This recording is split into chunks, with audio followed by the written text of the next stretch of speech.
Bienvenue dans cette nouvelle vidéo. Si tu es nouveau, tu dois te dire mais qu'est-ce que c'est que cette vidéo? Et si tu n'es pas nouveau, tu dois aussi te dire mais qu'est-ce que c'est cette vidéo? Puisque d'habitude, oui, elles ne sont pas comme ça. Et ben j'avais envie de changer, de faire un côté peut-être un peu vloggy, même si on est chez moi, hein, tout simplement. Mais c'est juste qu'en ce moment, ma vie c'est un bordel sans nom.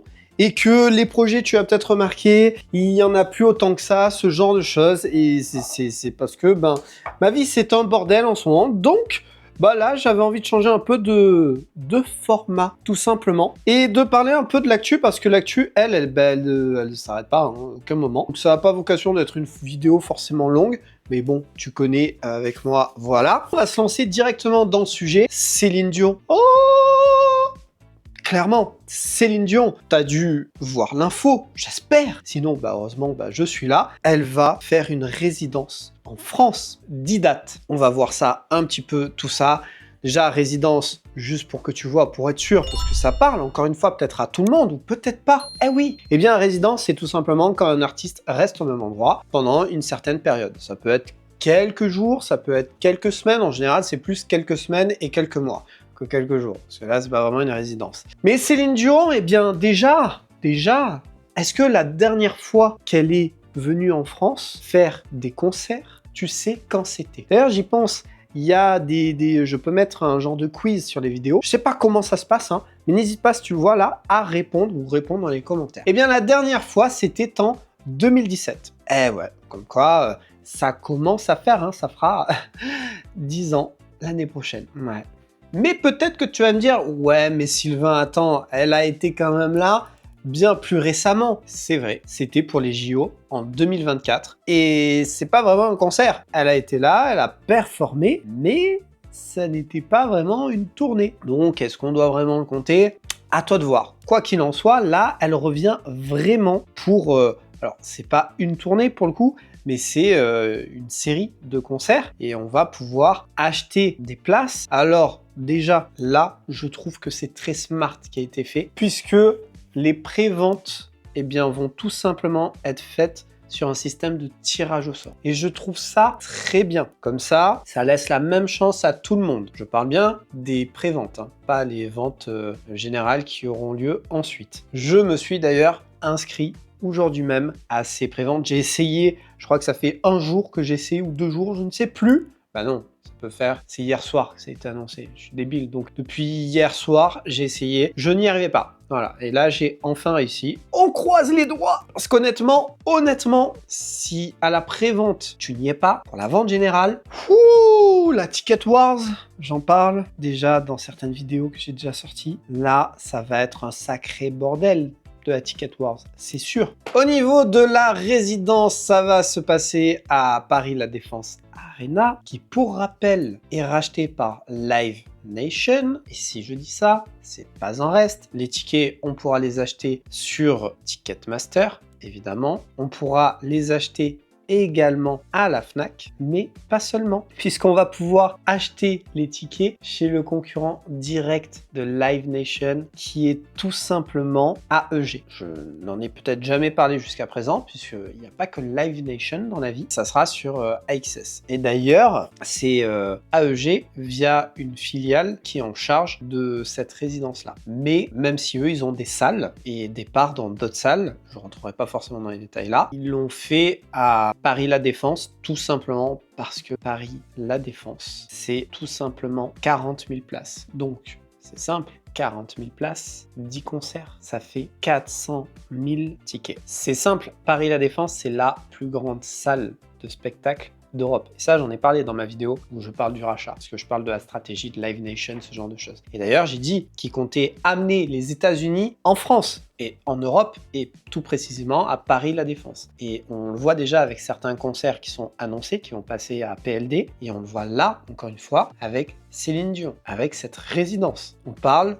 de 2 concerts par semaine, le mercredi et le samedi. Ça sera du 12 septembre au 14 octobre 2026. Ça va vraiment être monumental. Il faut dire ce qui est monumental. D'ailleurs, concernant Céline Dion, tu ne le sais peut-être pas, mais elle est malade. C'est pour ça que elle ne fait plus de tournées, j'allais dire de grosses, mais de tournées tout simplement. Elle ne fait que des résidences finalement ou un concert par-ci par-là, puisque elle a une maladie qui est la personne raide, ça s'appelle comme ça, qui est une maladie neurologique rare. Et en gros, eh bien, elle a des douleurs dans tout le corps. Elle peut avoir des spasmes, des genres de paralysie. Forcément, ça lui complique sa vie ordinaire et forcément sa vie aussi en tant qu'artiste, hein, puisque tu te doutes bien que si tu es sur scène et que ça arrive, c'est compliqué. C'est pour ça justement que là, elle fait une résidence et de plusieurs dates, comme ça, pour sa santé, elle peut se préserver et c'est beaucoup plus simple de gérer les soirées de concert. Pour revenir sur les préventes, tu peux toujours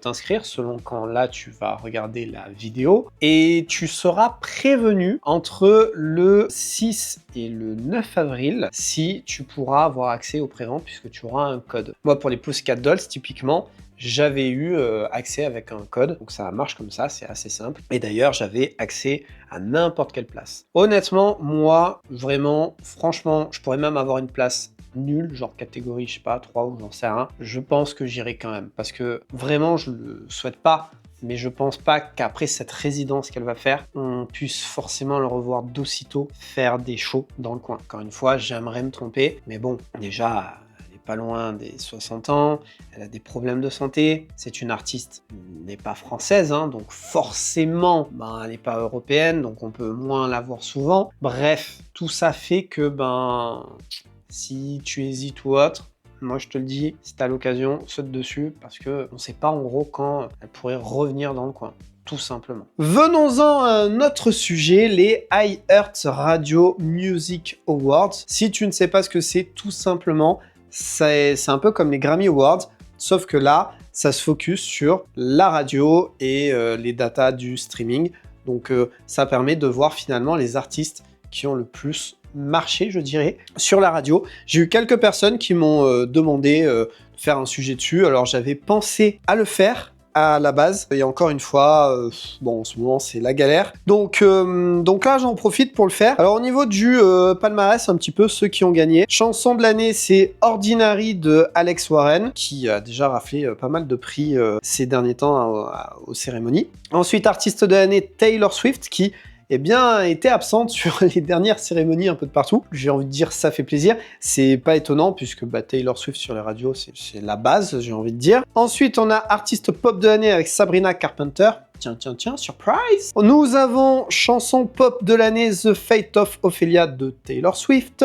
Meilleure collaboration APT de Rosé et Bruno Mars. Surprise encore une fois. Nous avons chanson hip-hop Luther de Kendrick Lamar et de SZA. Ensuite, on a artiste R&B Chris Brown. Album R&B folk de Léon Thomas. Léon Thomas qui casse un peu tout sur ces derniers temps. J'en ai aussi parlé par rapport au Grammy.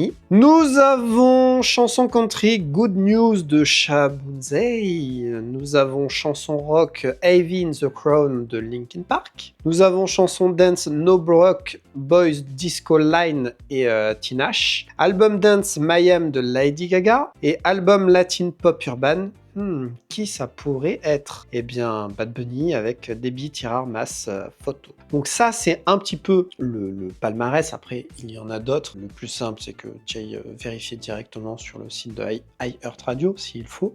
Alors, je n'ai pas pu regarder cette cérémonie puisque elle n'était pas diffusée sur des chaînes d'ailleurs françaises ni européennes et elle n'était pas diffusée sur YouTube. Bon, après il pouvait y avoir du streaming, du coup je n'ai pas pu regarder, mais il y a eu des moments intéressants, notamment Miley Cyrus qui a reçu le prix de l'Innovator Awards, donc qui a rejoint un club assez select qui comprend notamment Beyoncé, U2, Pharrell, Lady Gaga. Tout simplement, en recevant ce prix, c'est un peu pour la remercier de ce qu'elle a pu apporter dans cette industrie. Miley Cyrus, on le sait, ça fête Hannah Montana, les 20 ans, me semble-t-il. Et du coup, elle a fait un discours qui joue à fond sur cet héritage-là. Donc, il y a eu ça. Ludacris, qui a été le maître de cérémonie. Ludacris, c'est vraiment un artiste que j'aime bien, et un acteur aussi en soi que j'aime bien. En plus donc d'avoir été l'hôte de cette soirée, tout simplement, il a été honoré du Landmark Awards pour son impact sur le hip-hop des années 2000.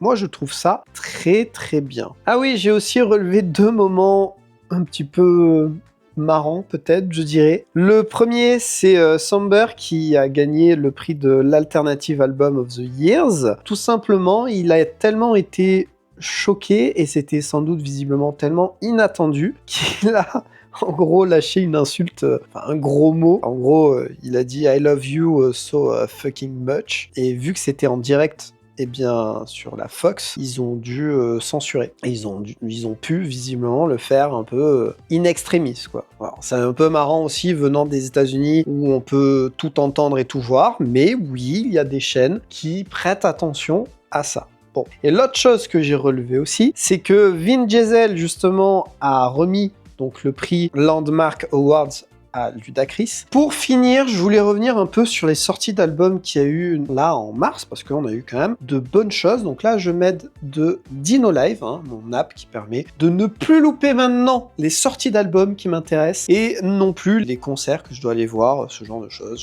J'ai fait des vidéos dessus, donc si t'es intéressé, n'hésite pas à choper l'app, elle est gratuite et elle te servira grandement. Eh bien, qu'est-ce qu'on a eu? On a eu le 6 mars Harry Styles qui est enfin revenu avec Keys All the Time Disco Occasionally, qui est un album que en soi j'ai plutôt bien aimé. On a des artistes peut-être moins connus, mais que j'aimerais bien mettre sur le devant, du style Margot avec Mouth. Il y a Emmeline avec Virgin. Il y a Stiletto, la fille qui a plus mal, qui est une suite directe à son précédent album, et je trouve ça très très bien. On a eu BTS, ou BTS, comme tu le souhaites, avec Harry Rang, album que j'ai adoré. Adoré. Oui. Il y a Luke Combs avec The Way I Am, que j'ai adoré aussi, si t'aimes bien la country avec une petite touche de rock, franchement, va écouter. Il y a Bix X That Plug qui a sorti 6WA, c'était le 20 mars, je l'ai bien aimé aussi. Alan Walker, le 27 mars, qui nous a sorti son projet, j'allais dire album, mais c'est carrément un projet, qui s'appelle World of Walker Season 1, Rise of the Drone, et qui a un côté cinématique, clairement. D'ailleurs, il l'a dit,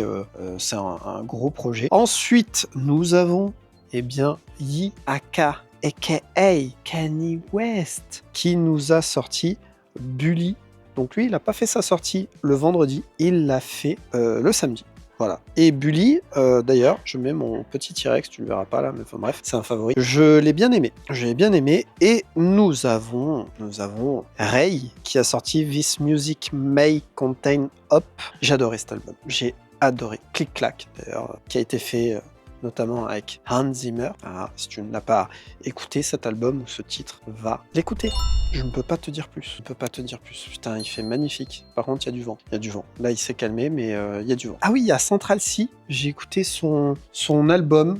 Enfin, c'est plus un genre d'EP qu'il a sorti. Après, j'ai toujours eu du mal un peu avec sa voix et un peu ce qu'il fait, mais j'aime bien quand même. C'est paradoxal. J'ai écouté aujourd'hui, c'est plutôt cool. Donc, n'hésite pas à me dire toi dans les commentaires quel album, artiste ou news tu as suivi sur ce mois de mars. N'hésite pas à me dire aussi ce que tu penses de ce qu'on peut appeler ça un format. Je ne sais pas. Et si je suis moins présent là sur les prochaines semaines, eh bien, j'ai envie de dire ne t'inquiète pas, mais je pense que t'en fous en soi, ce qui en soit normal. Je reviendrai un peu sur ce sujet-là parce qu'il va du coup y avoir des changements, de gros changements, mais qui vont faire que je vais pouvoir être plus présent. Et ça, par contre, c'est super cool. Là, il va y avoir peut-être quelques semaines où il y aura peut-être pas de vidéo le vendredi, où elles sortiront différemment, ou je sais pas. Bon, bah j'espère que cette vidéo plaira, et on se retrouve pour une prochaine vidéo. Et puis, en attendant, profite, prends soin de toi, c'est très important. Et puis, fais-toi kiffer, et sois